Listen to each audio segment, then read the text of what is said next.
Welcome back here to Borio's 8891 McDonnells Parkway in Cicero, New York. This is back on the field, live from Borio's. Happy to have Rob Drummond here with me, good friend of mine, and a great memory for Syracuse. Played for Syracuse, the NFL, and the CFL. He knows what it's like to win a championship professionally, knows what it's like to go up against the best of the best when it comes to football and history. Talking about the SEC, Big 12, all the teams that were out there. Syracuse went head-to-head with them, with this man, and when you go head-to-head with Rob Drummond, go back and watch the time capsule, you get run over. Happy to have Rob Drummond here, and of course, I'm Dan Tortora of Dan Tortora Broadcast Media.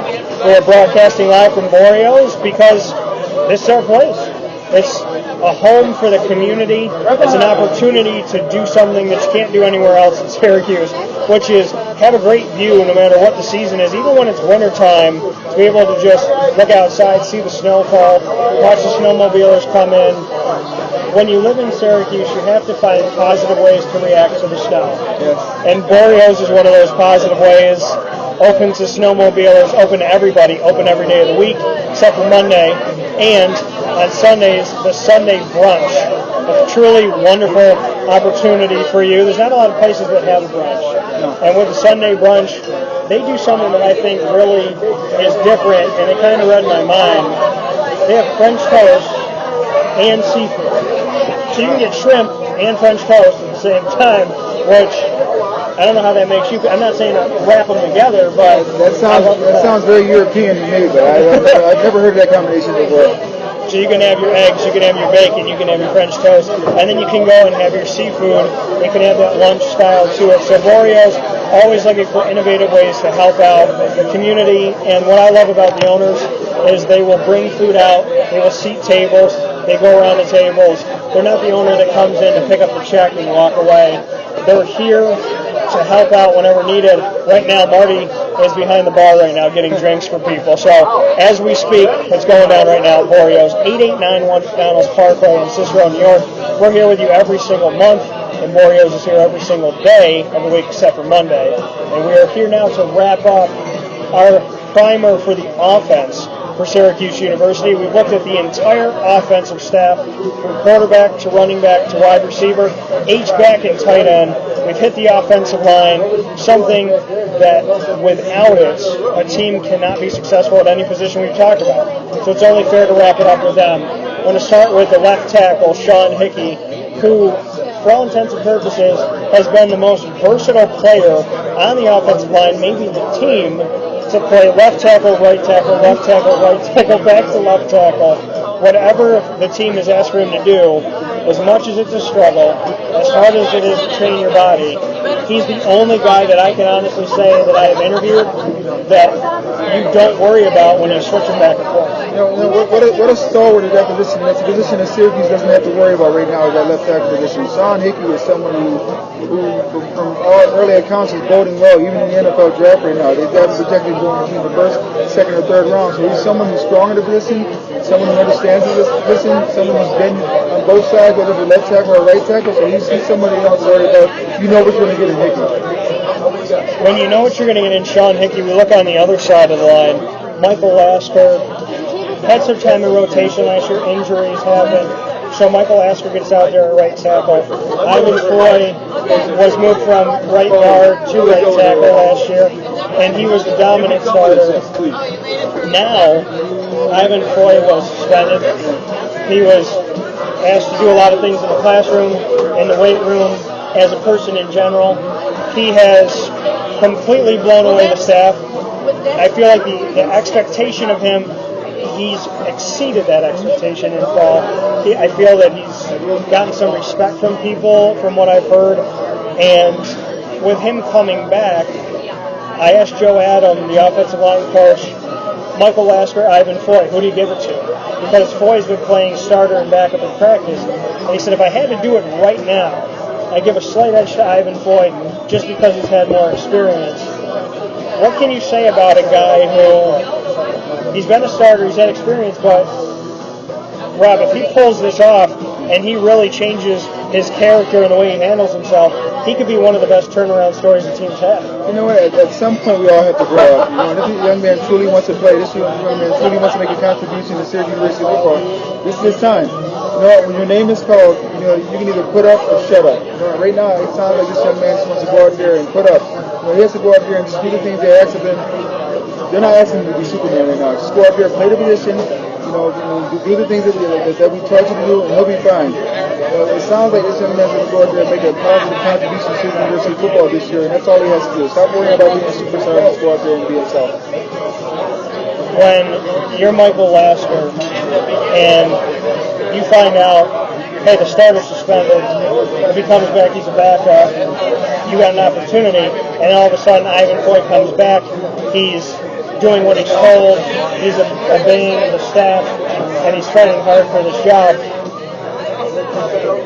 If you're Michael Lasker, what are you feeling right now knowing, okay, I kind of leapt into the job, and now there's a fire under my butt all over again? You know what? It doesn't matter. The best athlete, the best one performing will play. You know, if you're supposed to play in front of someone because of extenuating circumstances, then that doesn't make your team better. What makes your team better is the best athlete, the best person on the field at that time. And if you know, I had this motto when I walk into a football field. You might be bigger, stronger, faster, more athletic, but you'll never outwork me. If that young man allows this boy to outwork him, then that's his fault. He can't point the finger at nobody else. Go out there and outwork this man. It not only will make you better, it will make your team better. One guy who was a starter last year and then used in rotation the year before is Rob Trudeau. At the guard position, he's also played center a little bit. He's a backup center on the depth chart, but at left guard and right guard, he's the first backup, but he's not a starter right now. If the season was to start right now, what does that say to you about where Syracuse is going with this offensive line, that a starter with experience and a rotation guy is now regarded as a backup in both guard positions? It just tells me that some of the younger guys, some of the guys who are second team at the point, at some point last year or the year following, are getting better. As I said before, no one ever outworked me when I got into the football field. That's why I started all 4 years at Syracuse.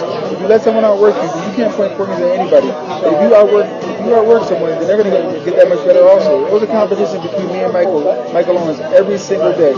Not just every single practice, but every single day to outdo one another. We had a great friendship, but it didn't just make us better as athletes. It made us better as people, and it made us better as football players. That's the one thing we always compliment each other on. Single practice, it was a competition the entire time. And I was fortunate enough to always outwork him enough to where the coach started me, but it made us better as a champion. In front of him, Rob Trudeau at left guard is Amari Palmer, who is another rotation guy. At right guard, as long as he's healthy and ready to go, Nick Robinson, who has had the best camp that he's ever had. The staff has been raving about him, very upset that he's not at full go. But when you see Amari Palmer and Nick Robinson, who aren't your normal starters, you have Sean Hickey, who was a starter, Michael Lasker, who was a starter after injury. We'll talk about the center in a minute, who's not a regular starter. There's a lot of new starters coming out here right now. Amari Palmer and Nick Robinson in the guard positions. What can you say to that? I mean, we talk about guys coming up and what they're doing, but this team has really been shaken up a little bit. It used to be that every year there was a new offensive line coach. Now there's a big change to the offensive line. As I said, what Coach Mack said all the time, we're in practice, we're going to the preseason, we're going to training camp for the next year. You know what? Out with the old, in with the new. These guys have to step up. There's no excuses. You know, you can't sit there. You can't expect guys like Doug Marone, John Flannery, Turnell Sims, Gary Newcoming, all these former Syracuse University offensive linemen greats to basically come and walking through that door. It's your time to shine. It's your time to step up. It's your time to do your job and do what you came to Syracuse for. So stop looking in the past, because the future is right in front of you, and the future is now. So just go out there and make plays. And all that tells me, it just bodes well for the future of Syracuse. But they have so many guys with the potential to be able to go out there and start on the offensive line. So just go out there and play, man. The last position, John Miller. Wasn't a starter last year, obviously. Maggie McPherson. Once he's gone, it's anybody's game. Jason Emmerich is behind him. Had some good showings at fall camp, but now John Miller's found his way to the forefront. John Miller lost 44 pounds since last year. John Miller, Sean Hickey, we talk about him being the best. Hickey told me that John Miller has been an inspiration to the entire offensive line to have no excuse, to push yourself the extra term. When you have a guy like John Miller in the center of your offensive line, he wasn't a starter, he doesn't have the experience, but yet he seems to have had the biggest effect on the team before they've even pulled it down. Yeah, the simple fact that a young man is willing to slim down 44 pounds to be able to put himself in a position to become a starter says a lot about him from the standpoint. Because we all know how hard it is to lose weight, and especially for offensive linemen. It's very hard for them to lose weight because of how much they eat during the course of the year, during the course of the day. But for this young man to have the recollection from Hickey and say he was inspiring him tells me all I need to know about him. And then football starts right at the middle, from the free safety to the middle linebacker to the center to the quarterback to the running back. Football's played right at the middle, and that's when you need the guys who inspire you. That's when you need the guys who lead you. And that's when you guys you need to take control and basically run with the ball, as I said. Not figuratively, but literally just go out there and just take the bull by his horn and lead this team. And it sounds like this young man will be a leader this year. The offensive line, let it be known right here, right now on Back on the Field live from Borio's 8891 McDonnells Parkway in Cicero, New York. Without an offensive line, your runners don't run, your quarterbacks don't throw, and your receivers don't have to worry about yards after completion because they're not getting any passes. Offensive line might be a thankless job, but let me say to all of you offensive linemen, thank you for your hard and diligent work. We're here at Borio's, we're back on the field, 8891 McDonnells Parkway in Cicero, New York.